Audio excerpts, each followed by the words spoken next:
Ang ating pagiging bayani. Sa isang maaliwalas na umaga, sa loob ng isang masayang tapsihan, sabay na kumakain ng tapsilog sina Lito at Maya. Lito, alam mo ba kung anong araw ngayon? Tanong ni Maya habang sinusubo ang kanin. Araw ng mga pambansang bayani. Oo, Maya, sagot ni Lito.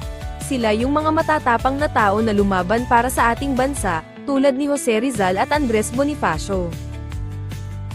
Gusto ko rin maging bayani, sabi ni Maya, habang hinahalo ang kanyang inumin. Pero paano? Hindi naman tayo mga sundalo.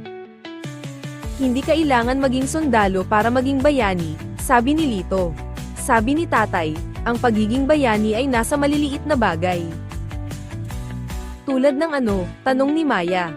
Tulad ng pagtulong sa kapwa, sagot ni Lito. Kahapon, tinulungan ko si Mang Kiko, ang may-ari ng tapsihan, na maglinis ng mga mesa. At ako naman, sabi ni Maya, tinulungan ko si Aling Nena na mahanap ang nawawala niyang patake dito kahapon. Kita mo na, sabi ni Lito, nangumunguya ng tapa. Bayani ka na rin sa sarili mong paraan. Oo nga, sabi ni Maya. Ang pagiging bayani ay ang pagiging matulungin at mabuti sa iba, kahit sa simpleng paraan. Kaya sa araw ng mga pambansang bayani, hindi lang natin sila inaalala, sabi ni Lito. Ginagawa rin natin ang kanilang mga kabutihan sa ating pang-araw-araw na buhay.